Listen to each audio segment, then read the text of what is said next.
Yeah, my talk will be about something that I call big ETL framework. It's got a name called Peachbox, and yeah, I will guide you through this. First, I would like to start with a few words about myself and my history and what's actually the motivation of why I'm doing what I'm doing.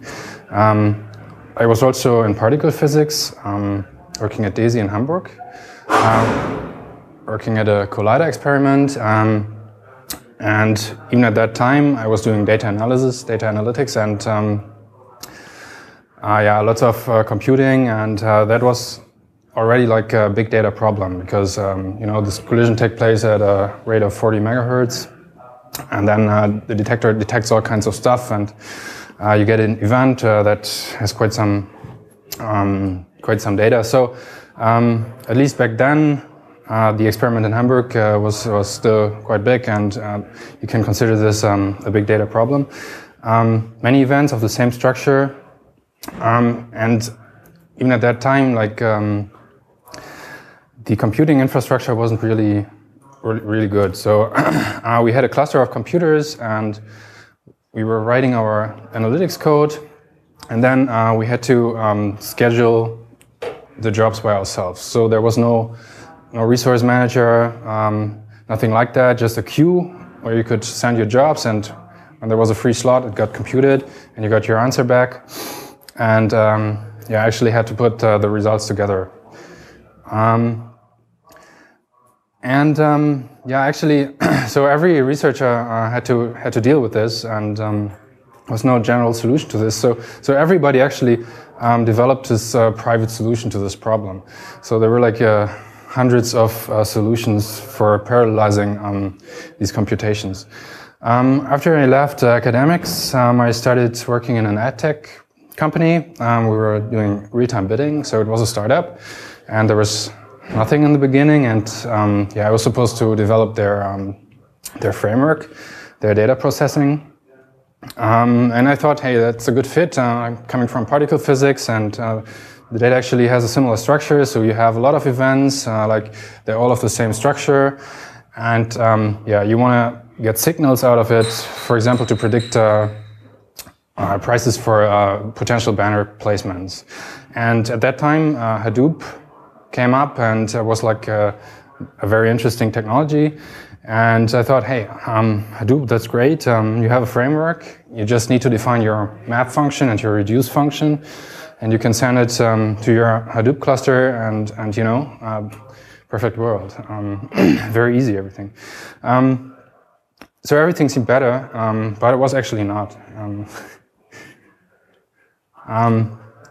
Yeah, because technology can be great, but it doesn't actually solve all your problems, especially not in this case. Because building a data system means a lot more than just, you know, having data and sending it to a cluster, be it a Hadoop cluster or Spark or whatever, getting the answer back, and you know, it involves much more. For example, modeling your data, defining your tasks, scheduling your tasks, build a system that is fault tolerant. So if something goes wrong, how do you recover your system and all that?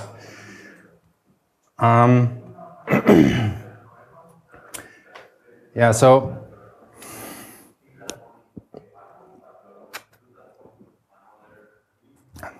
actually I was working at this ad tech company for almost 2 years or so, and I wasn't quite happy there.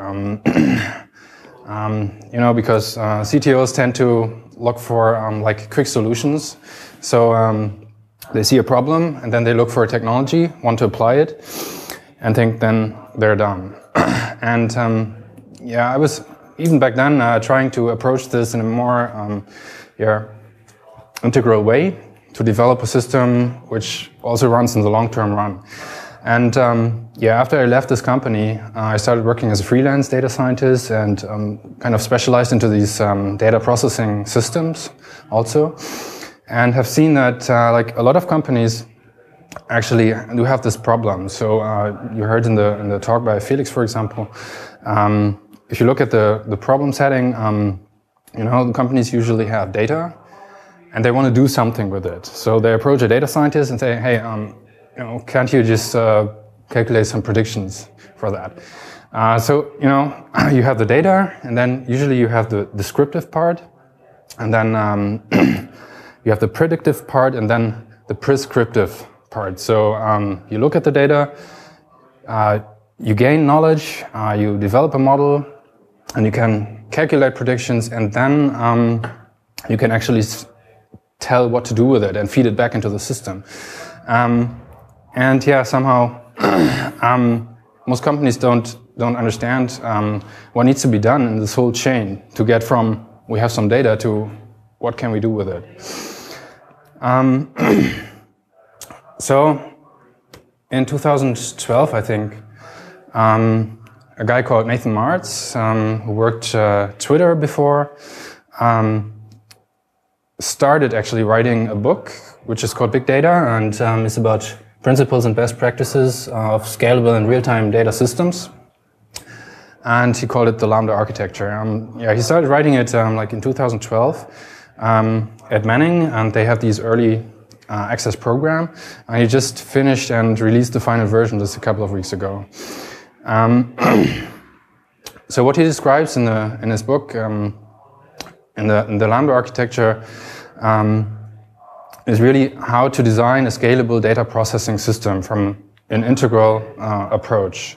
So it's not primarily on technologies, but it's about concepts. And so he just kind of takes the different perspective. It's not that we have a problem, we look for technology to solve this, but he thinks about, okay, what do we want our system to look like? What kind of features do we want to have? And then he thinks about how to solve this and which technologies to apply to achieve this. You cannot read this, right? What a pity. Okay. That was actually a joke included in these lines. Well, I will describe what's supposed to be written there. And where the expression Lambda architecture comes from. Because one, and really the principle, the first principle of the Lambda architecture is that you have data, and everything can be described by querying the data and getting the answer. So you actually want a system where you can define your query on all your data and you get the answer. And how we achieve this, and why it's called Lambda architecture is because Lambda is this anonymous function, for example, in Python. So I think that's where the expression comes from. So you have a function of all data, so a Lambda of all data. Okay. Now, like I said, that's a concept, like an abstract concept. And actually a lot of people adopted this concept and I think built these Lambda architectures. But there is no framework or something like that to do this. So every solution is like a single unique solution to this problem. And that, it takes a long time to implement all the different parts of this approach. So I had the idea, okay, what we really need is actually a framework which conforms to this concept and does a lot of work for you. And I started this project called Peachbox. It's written in Python and based on the shoulders of giants. We'll come to that in a second. First of all, like what are the desired features of a big data system? It's supposed to be scalable, obviously. It's big data. But it must be flexible and extensible. And I put this in this order because I think that's really one of the main features a big data system has to have. Which, for example, the solutions we developed at the company I was working for in 2012 did not have. It's like, when you go from, okay, I have a problem, I look for a technology that solves this, I integrate the solution to this dedicated problem, then it's not flexible and you can't change anything. But it's essential because your system is dynamic. And over time you find more features of your data, maybe, or yeah, you extract new knowledge and have new findings, and then you want to feed it back and do something with it. So that's, you know, when you're at the end of the loop from the description, prediction, and prescription, you want to feed it back. Okay, so fault tolerance is obviously a very important thing, which is also yeah, hard to get. This means human and machine fault tolerance. So machine fault tolerance can be solved by redundancy, for example. Human fault tolerance, that's harder. And the Lambda architecture also has a solution for this.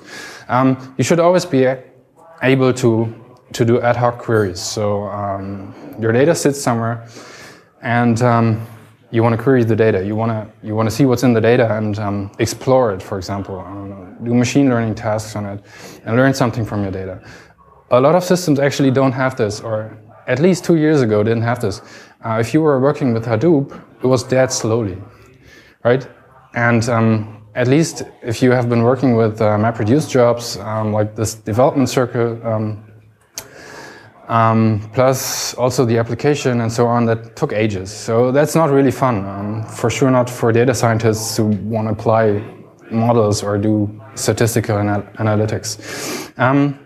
Furthermore, it should provide real-time answers to the data, or well, not you know, not in the sense that you can query all data and get a real-time answer, but it should have a real-time feature. So whenever new data comes in and it plays a role, then the query should already take this into account. Yeah, so the Peachbox ecosystem. So Peachbox is, as I said, an implementation of the Lambda architecture, and involves like a lot of technologies. It's based on Spark, and I'm using Docker, which is particularly interesting for development because you have your image, and then you can install all technologies or components that you need actually for development, and then everybody else can just use that. Kafka. It's like a message queue. I'm not going into detail here. It's also used yeah, for as a data buffer, so you can send data to Kafka and then it's consumed by Peachbox. Cassandra is used for storage. We'll see that later. And HBase not at the moment, but we'll be introducing this soon. And of course, Python is used to program the whole system and as like a glue language. Okay, now I've already talked about the desired features of like a big data system. That's bad.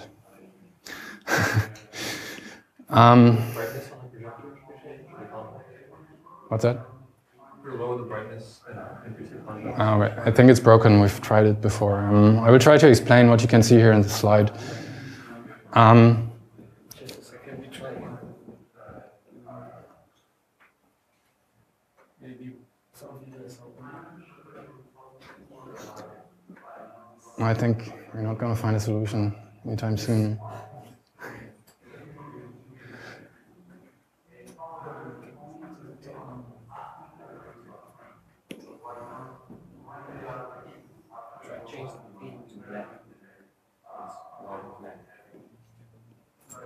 It's an image, actually.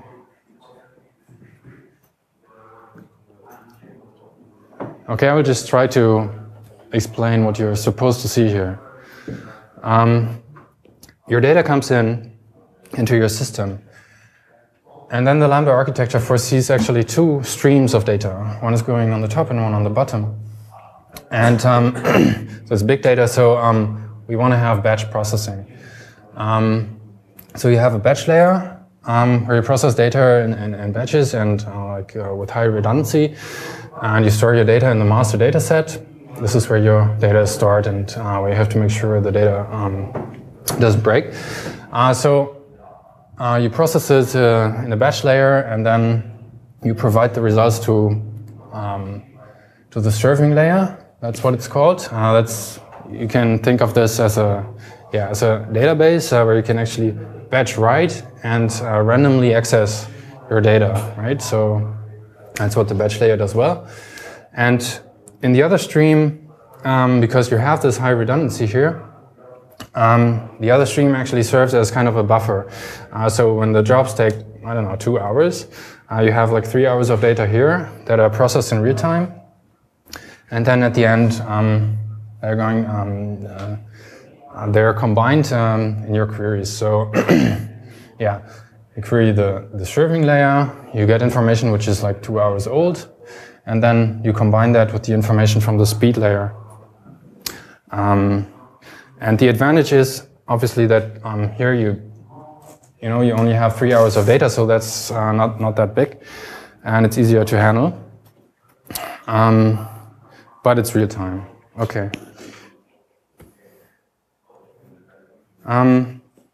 Yeah, the different components of the Lambda architecture that you will see then in the demo. The most important things is the data model and the master data set. That's really where all the relevant data is stored that comes in, and that you have to take care of that it doesn't break, that you don't lose this data. Like everything else can be reconstructed from this master data set, okay? Then you have the batch processing stream, and you have the real-time views where you process streams and you have real-time information. You have the serving layer where the results of the batch layers are stored and made available randomly. And yeah, then at the end you have the combination of the real-time and serving layer information. So now, hands-on. I selected a data set that I would like to process today. You all know the Amazon movie reviews, and they published this data, it's publicly available, but they also published it in a data set already pre-processed. It looks like this. So you have a product ID, a user ID, a profile name, and so on and so forth. And this is the data I want to have a look today. So we will start with the master data set, which means the first step, right? So we will simulate incoming data stream from this, now it's a file, but we will just send review by review. And now we will integrate this information into our master data set. So that's conforming to the so-called fact-based model, which means all data that is coming in is more or less stored as is, at least regarding the information which is contained. Okay, so you're not you're not updating a database or something like that. So you keep all the information that you can get. So all your transactional data is still there. So whenever something breaks, you can always reconstruct it. And it's supposed to be eternally true. So every datum gets a timestamp that's stored, and that sits there forever. Okay, so the fact-based model actually consists of different entities. First, can you see this? Yes, more or less. So you have the nodes, which are your entities. In this case, it's user ID, a review ID, and a product ID. And you actually store relations between the entities. So in this case, I call this user review edge. You call the relations edges, and the product review edge. And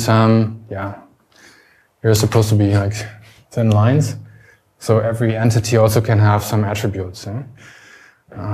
So that's how I kind of designed this this model conforming to this fact-based model and represent it as a graph schema. Great. So now.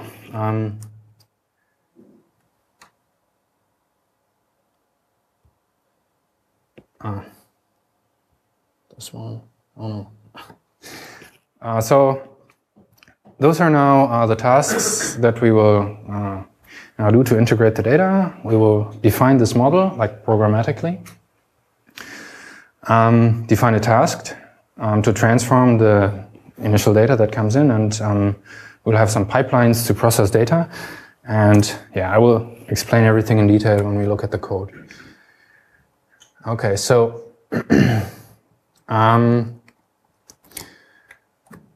everyone who wants to follow, now please change into the GitHub repo that you checked out.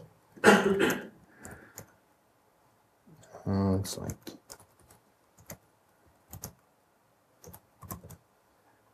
and then run docker.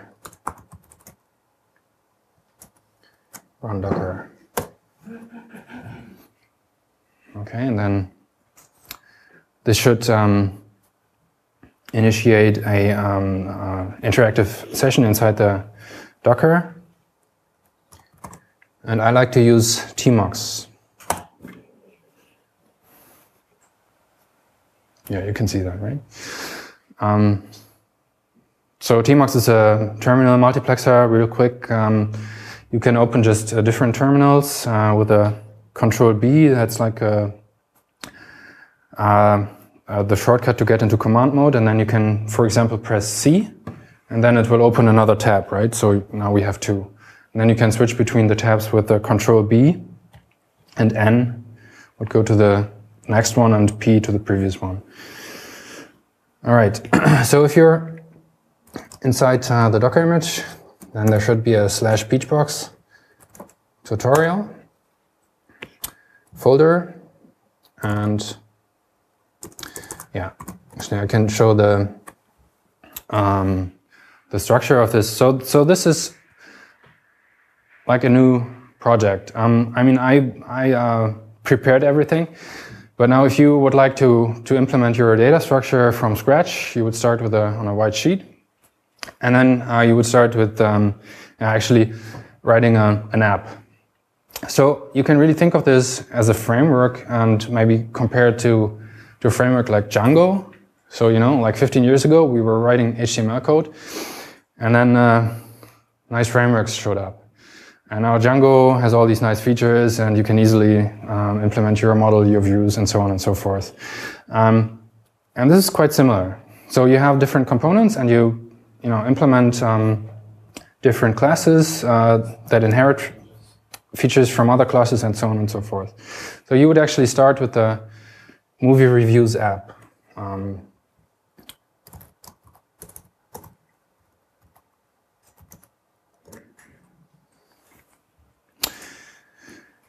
Oops.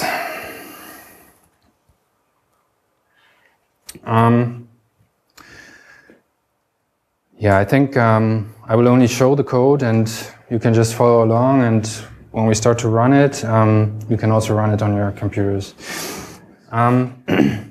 So you create a new app,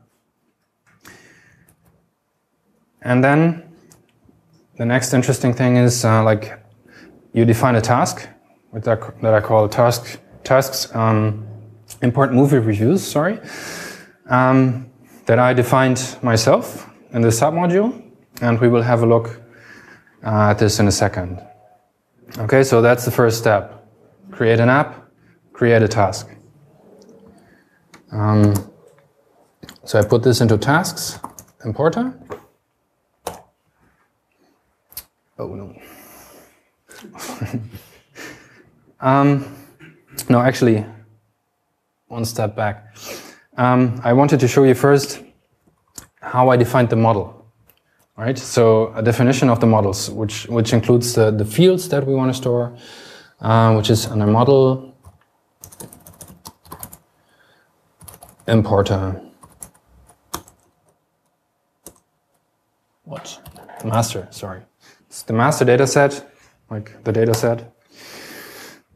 And this is now the programmatic description of the schema you've seen just a few minutes ago. By the way, you don't have to use Vim, right? You can use any other editor.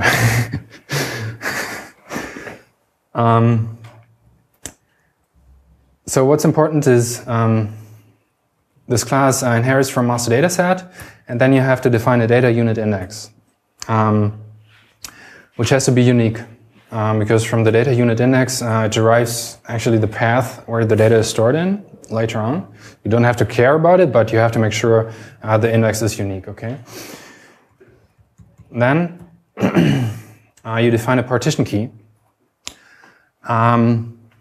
which does the vertical partitioning for you. So you can define a granularity, and yeah, I call this true as of seconds, and a granularity, which is kind of broad now because yeah, the data set we're using in this tutorial is not that big. So in order not to have like 1,000 folders with just 10 entries each, I set the granularity to quite a high value, and the schema. So that's quite obvious, right? So automatically, true as of seconds is added to the schema plus other fields. So in this case, we have a user ID and a review ID, and of type string. And yeah, our product review edge actually looks quite similar, and the properties also. Yeah. So I have set the same granularity to all these 3 models now. So that's how it looks like. And now I go back to the actual task which imports the data. Tasks imported. Okay, that's pretty ugly now. Okay, I think we have to live with it, huh? Maybe I can...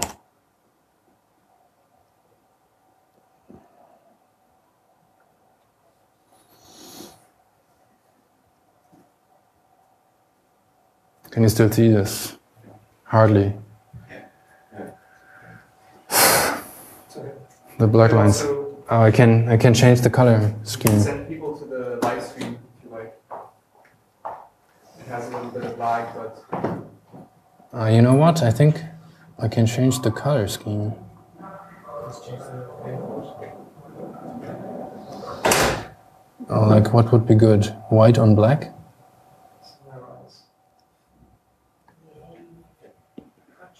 Much better. Okay. So this is a Peachbox task, and all tasks have a source or different sources and sinks, and they implement an execute method. Yeah, so it does what you probably expect it to do. Like you get your input when by calling like self source emit data, and then you get your data. This is actually a Spark RDD. Like I said, everything is based on Spark, and I just think that everybody is kind of familiar with Spark. We attended this talk a little bit. Okay, so yeah, what's actually nice about Spark is, or PySpark, that you can write Python programs with like these Spark data entities, and it feels like a real Python program, but there's just so much going on in the back, and you know, you can distribute your data and calculate it on the cluster and so on and so forth. Okay, so you get your input data from your source, and then it's being transformed. So this is done by so-called pipelines. So first I define a validator, which just makes sure that actually the fields are set that we request and that are needed to transform this. And then you can define like pipeline chains. So you can chain together pipelines, as many as you want. You start with the validator, and then this is again one that we implement in our application, which is the pipelines importer user review edge. And then you execute it on the chain, and you have your user review edges that are going to be stored, conforming to the model that we defined. And it's absorbed by the sink in this line. Yeah, so you just hand over a dictionary, a Python dictionary with the data and with the model it conforms to, and that's more or less it. Following regarding this example of the user review edges. Same goes for product review edges and the properties. At the end of your task, so this is already the end, you want to say save a payload. Well, I will come to that in a second, because we need to schedule our tasks. So Peachbox provides a scheduler, actually that conforms to the publish-subscribe pattern. So messages are sent and events are created, and with the messages, payloads are sent. So tasks also depend on each other, and one, for example, depends on the finish of another one, and so it gets the message of that event, and that message includes information from the task that it depended on, right? So in this case, if you're working with this kind of source, which is part of Peachbox, which consumes JSON rows from Kafka. I'm also assuming that you kind of know what Kafka is a little bit. It's a data buffer kind of, and every datum that arrives is stored and gets an index and kind of or an offset. That's how it's called in Kafka. And when data is consumed, the data is actually not deleted. It's still in the chain, still in the buffer, but the offsets are adapted appropriately. Okay, so this is what we pass on. So the latest Kafka offset is then just set, and yeah, that's it for the import tasks. I think we can have a look at this pipeline.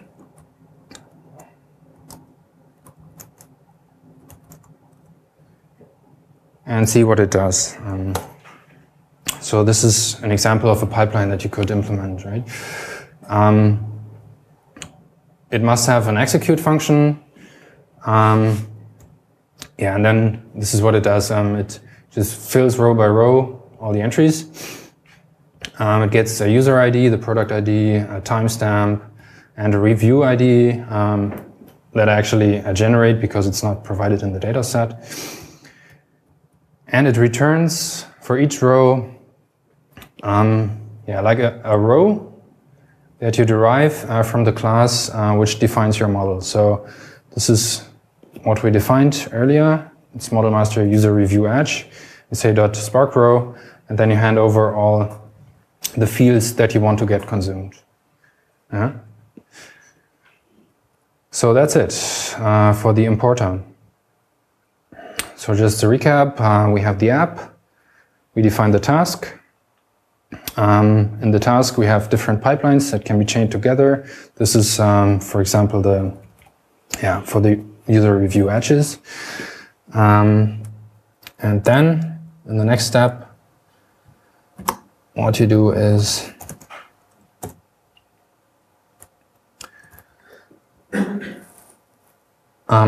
you schedule your task.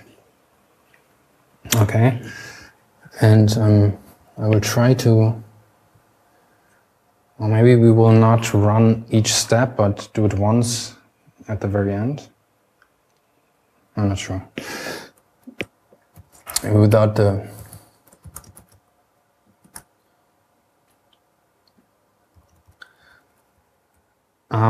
okay, let me quickly explain this, how this scheduler works. It's really, you can think of it as a programmatic way of defining a dependency graph of different tasks. It supports events, basic events, and then it supports periodic events, so that you can create an event every 6 minutes, run a task every 6 minutes. And it also provides, where do we have it?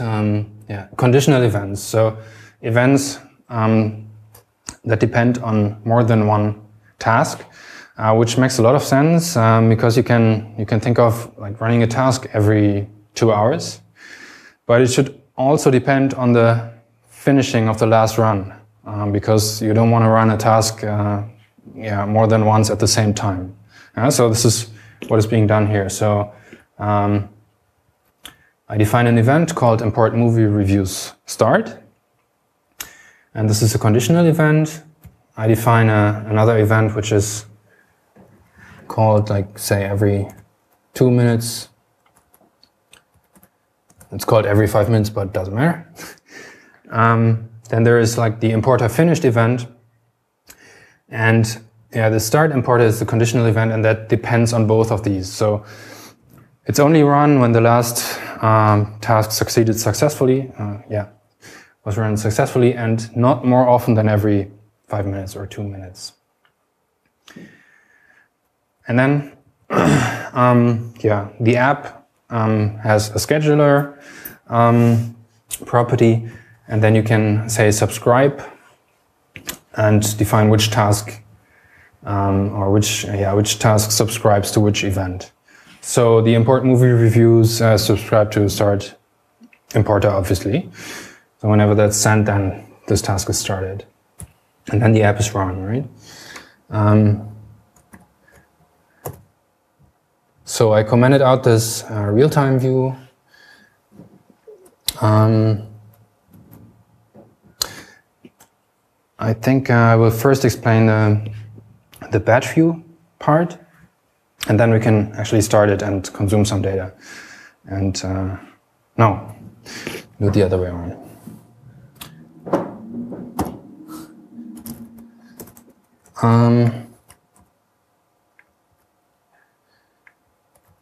So for you, just open another tab, I think, and you can call start services. I will now I will start the services which the framework depends on locally separately, so I can watch the logs. So it's like Kafka, Zookeeper, server, start, conf, Zookeeper.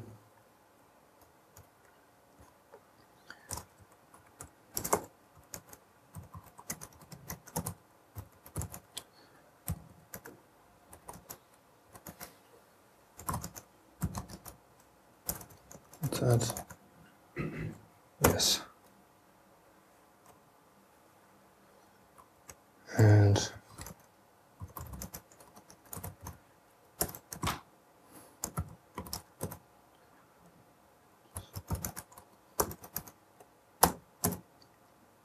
okay. So now everything should work. Fingers crossed. You can change into the data directory, and there you find a simple Kafka producer. We can quickly have a look. What this does is just sends messages to the Kafka queue. It reads the data from the reviews, which have the structure that I showed earlier, and then they can be consumed. So there is a time sleep of 0.5 seconds, which is not too many messages. So we start this, and then it's like sending messages all the time, okay? So I go back to the first terminal window, and then we can run our movie reviews, and hopefully it works. Yeah, if ever someone finds a good solution to getting rid of these SLF4J messages, and I'd be really thankful. You can change your Spark config. Oh, there's a 4J Yeah, it's in the problem that you have it in different jars. Like that's what it's complaining about. Yours might not be bad. Okay. It's possible. Okay, so yeah, it started.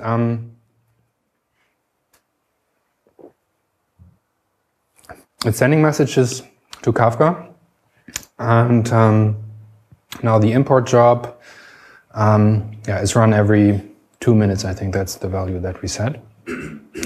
And it has already finished once. Now it's waiting for the next execution. Great.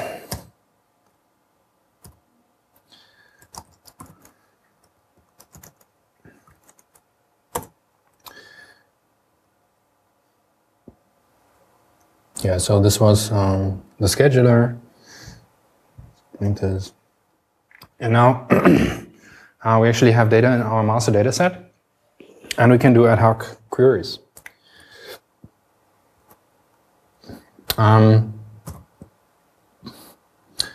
You can start IPython notebooks by executing this start notebooks command.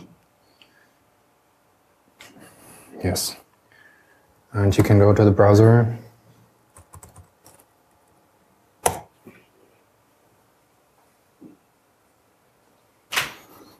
And we can play around a little bit with the data.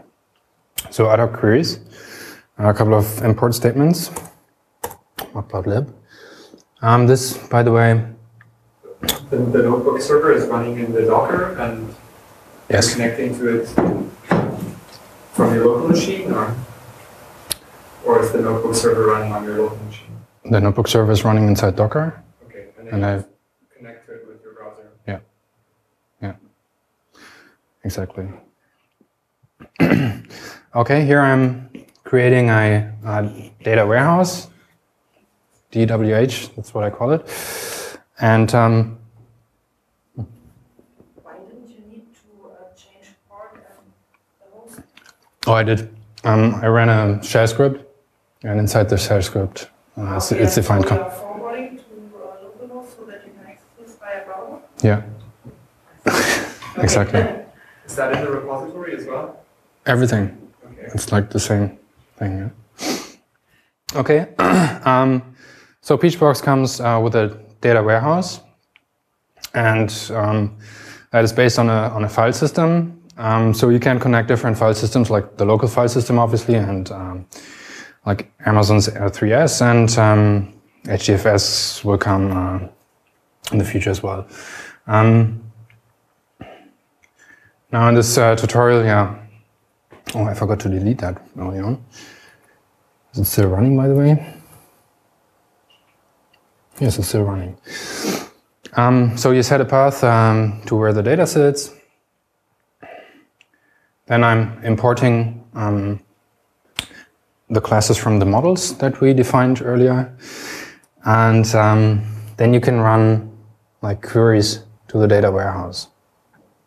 Right? So you can say query by key range. The key range is this true as of seconds timestamp. And then you would give it like the definition of the class and the time range. So I'm just consuming everything from 0 to max int. Let's have I executed all of this? Not sure. Let's do it again. Okay. It takes a little while. Shouldn't take too long. Yeah, so so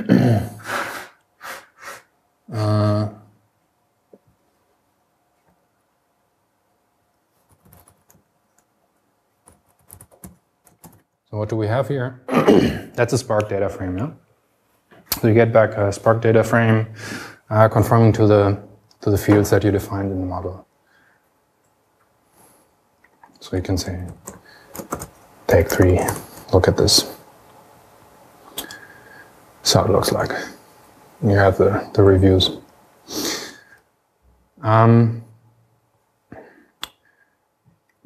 Right, so you can join, of course, like different entities of your data model. So now we have like if we want to have the product ID plus the properties of the reviews, then we can join this really easily. Like join edges and properties and reviews by the review ID. And let's see how many we've got. Oh shit. Yeah, actually I forgot to delete the old data warehouse directories, but it doesn't matter, I think. Still seems to run. Yeah, so probably a lot of you guys have attended the talk about the new Spark data frame API. And this is also what I'm using here, so I can select different columns.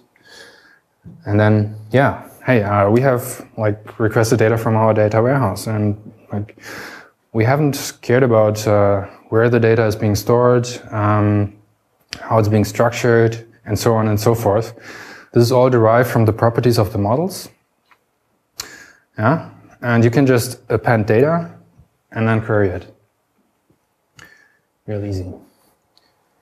And so this is, yeah, the possibilities to do ad hoc queries, and then you can do all kinds of fun stuff. For example, sample some data and export it to pandas and work with this in your notebook, right? And like plot it.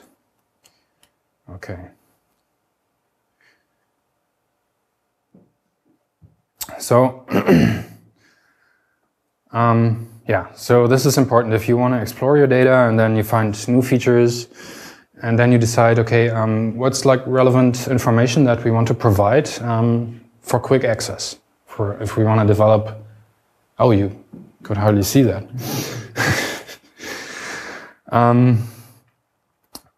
That you want to integrate into your application, whatever. So if you want to do,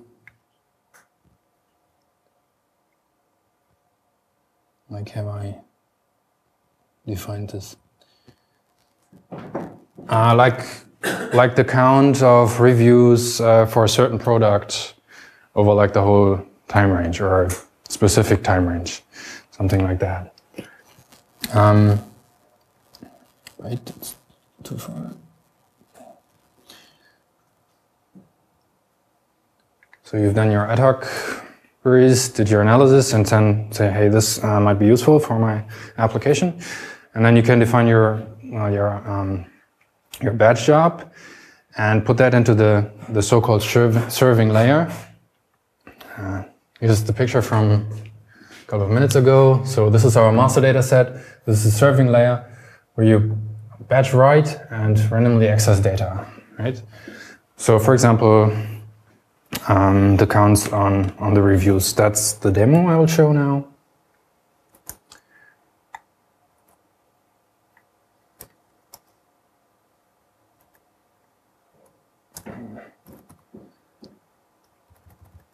And this is then once again defined in a task and also conforming to a model. Yeah? Let's start with the model, like the batch views. Yeah, it has a schema like before, all the fields that we want to query. You get some keys that are queryable afterwards, so you can like filter by product ID, score, whatever. And it's stored in the data mart batch views. So let's look at the task definition.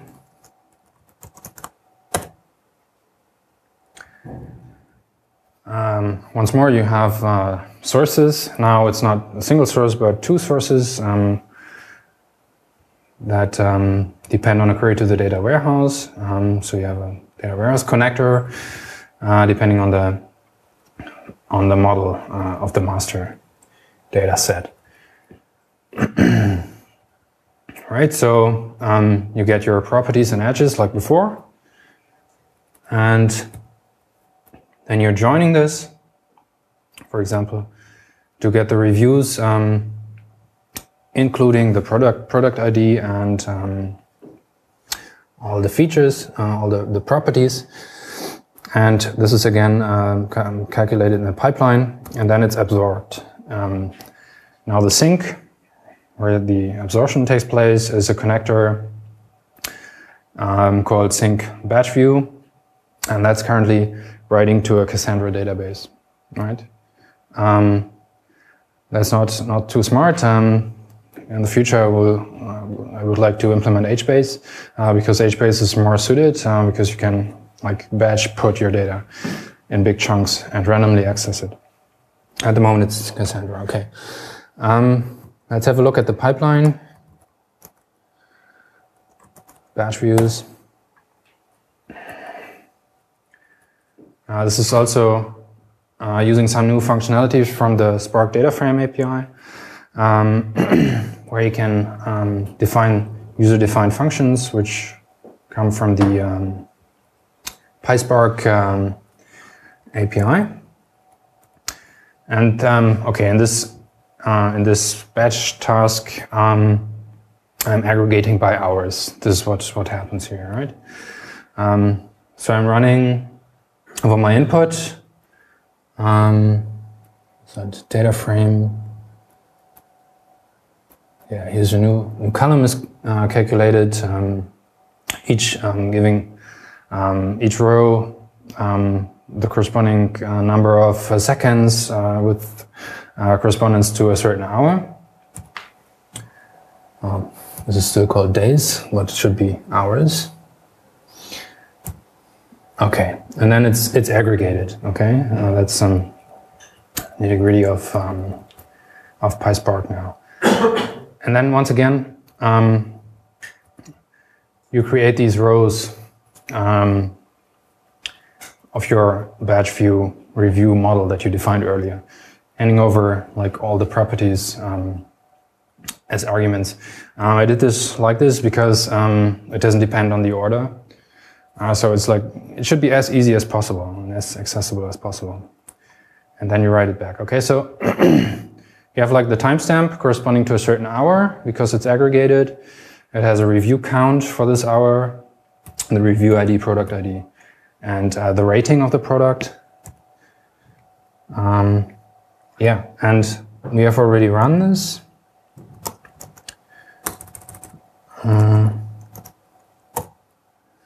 This is the reviews batch view task.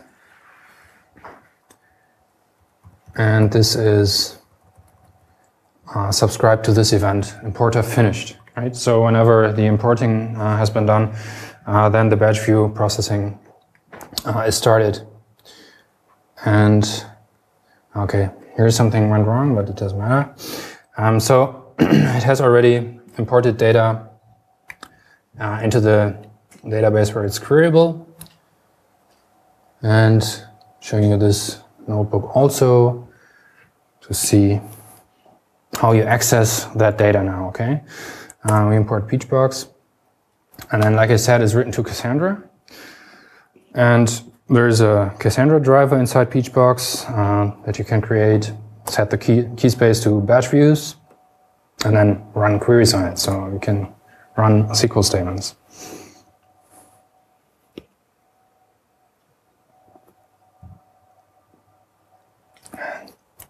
Okay, and that's an own object, but it's iterable, so we can list it. I'm not sure how many entries this has. So the first 10. Yeah, so it arrived in the database. All right, so you have like the product ID, review ID score, and like a timestamp that corresponds to an hour. Right, so has been processed in a batch view and has been bulk written to a database, and now is randomly accessible. So we're done with the serving layer. Oops.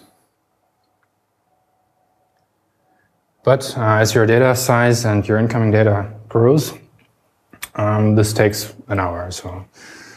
So you have to compensate for that.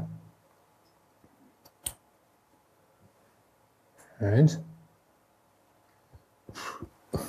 Yeah, you can see this anyways. With the real-time views. And I show you how to implement these now.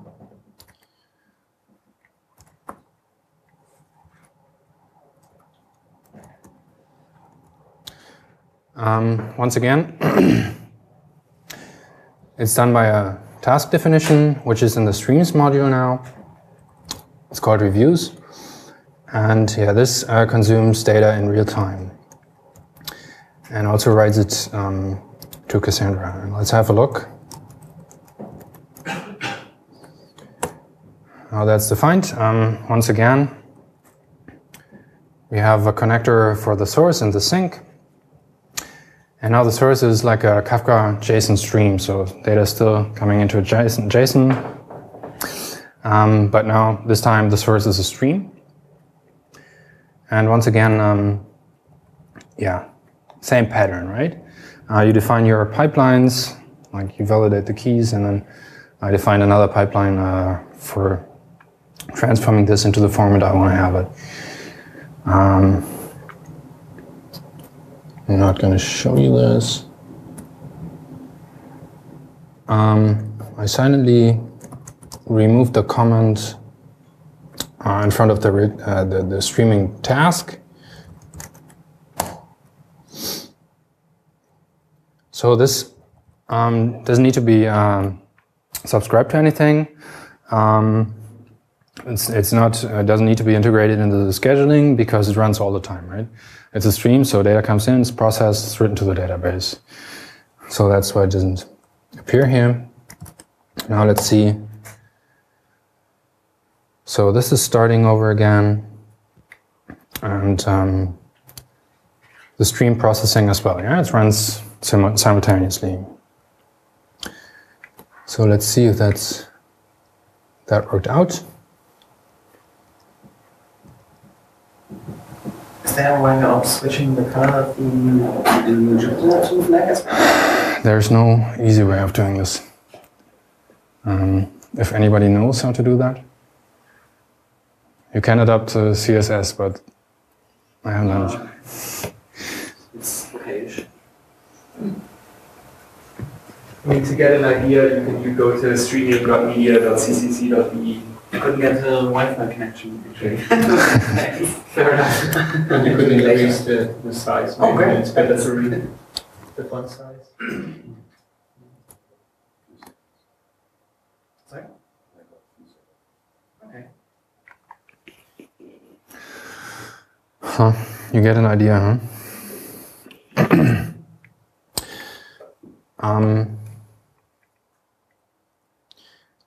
Yeah, so we can now query the real-time events as well. Same pattern again. It's like the Cassandra driver. But this time the key space is called real-time views. This is like duplicated. We only need this once. Oops.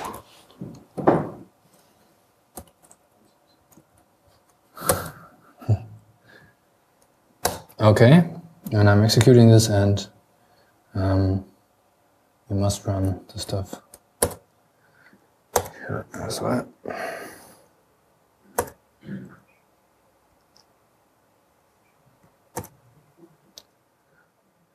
Okay, so what I did here is for the combination later on, we'll see that in a second.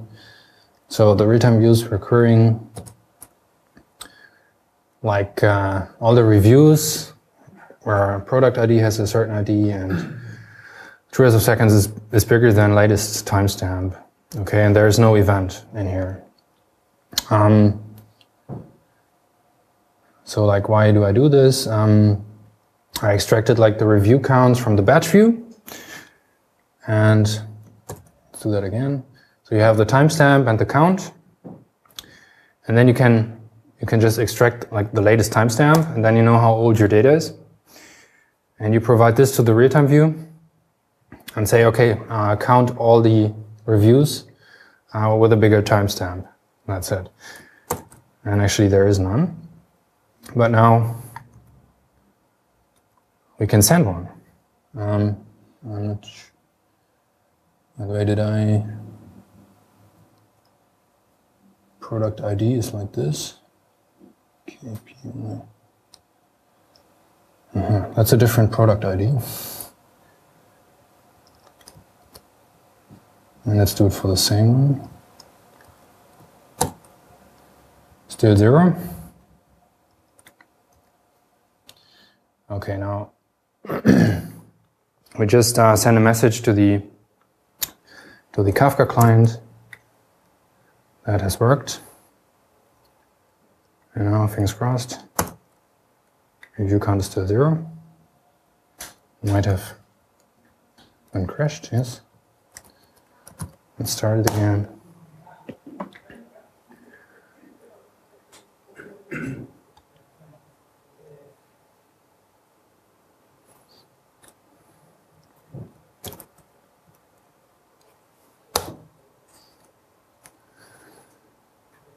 That's bad.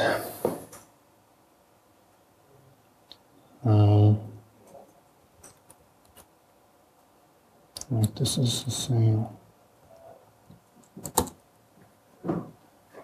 There's no error, so it has sent it.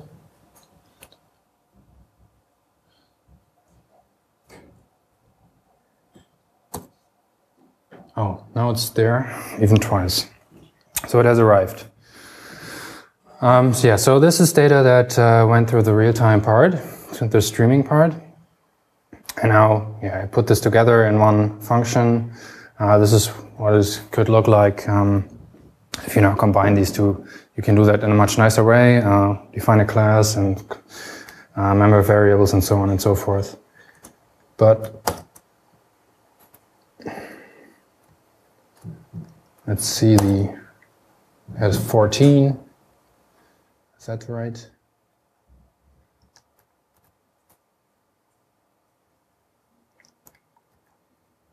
Send one more. Has 15. So that's pretty real time. Now this is not so exciting, I guess, with one message. But keep in mind the whole system is scalable and in principle can scale up, whatever size you need.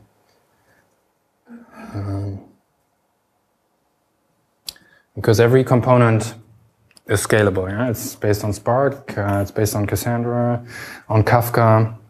All these technologies can be distributed in a cluster. Sure. Since Cassandra is only eventually consistent, can you also use another one instead of Cassandra? Yeah. I mean, you can write a connector to any database you want. But there's a need that I write a connector myself. Okay, I mean, in this case, the eventually consistency doesn't matter because Spark streaming uses these mini batches.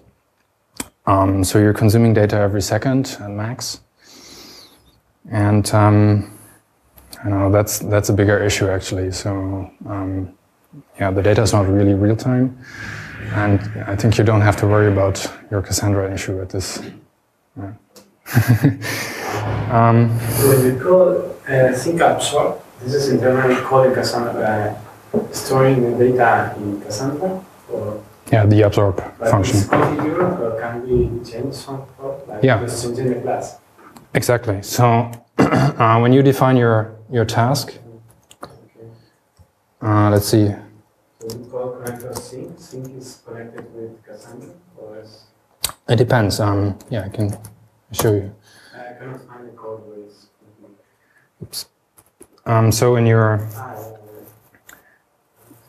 task definition, right, in the initializer, in the constructor, you set a certain connector. So, yep. This is a real-time view, batch view, or master data set,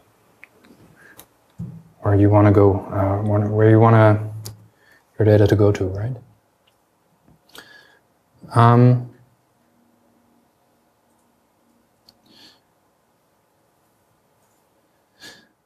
I think I'm more or less done. I don't know, when did we start? What time is it now? I have no idea. It's 5:30. So you would have another 8 minutes. 8 minutes, perfect. Okay. Okay, I think then I can wrap this up real quick. So you saw the Lambda architecture. It has the features of this batch processing part, the serving layer, where you make your results of the batch process accessible, and you account for the high latency and batch processing with the speed layer, which is processing data in streams in real time. And then you query from both streams, and you get answers which include just recent data, plus which can be based on like heavy computations.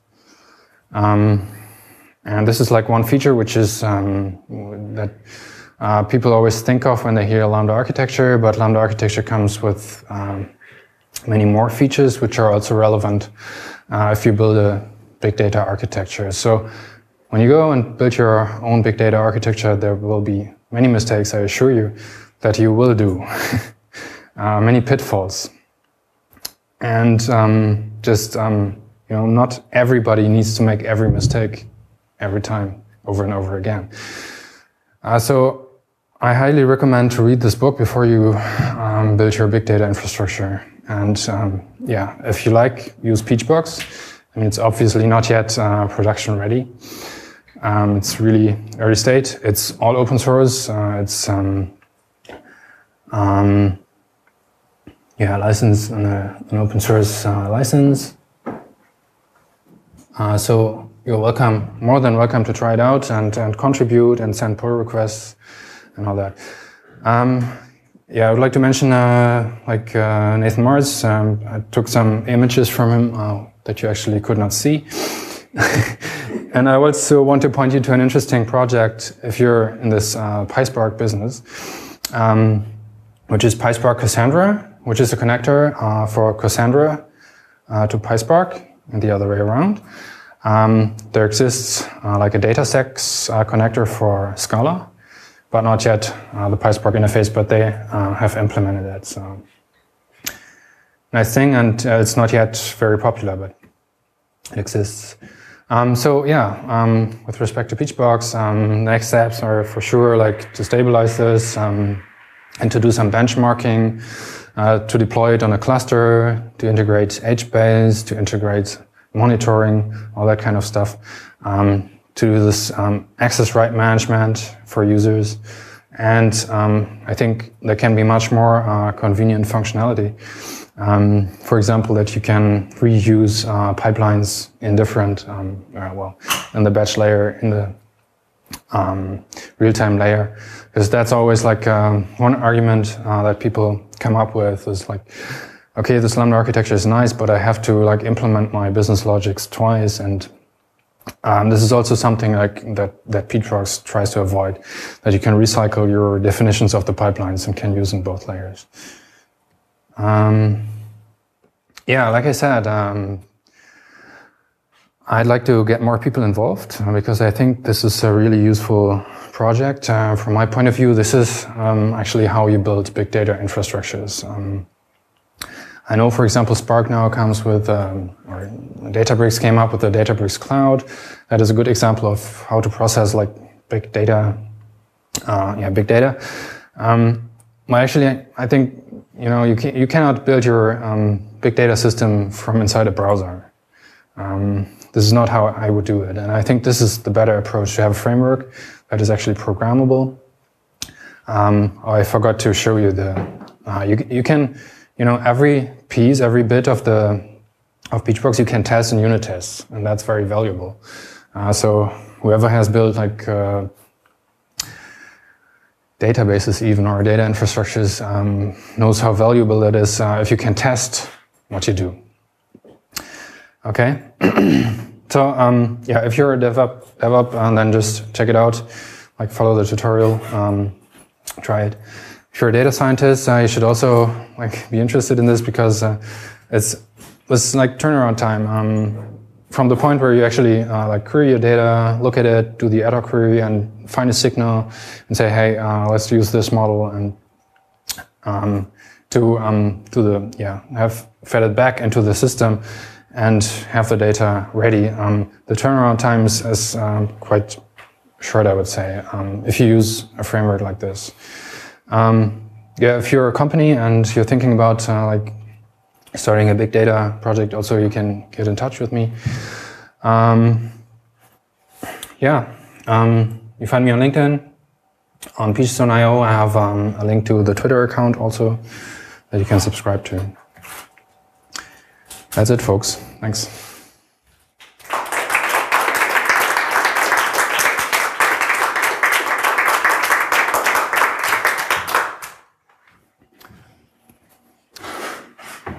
All questions answered? If I want to get involved or contribute, what should I do? Check the package out. Yeah, just have a look at the tutorial, I would say. Run it, try it, find a bug, submit a pull request. Yeah. Okay. Yeah, thanks again. I think we can have coffee or two.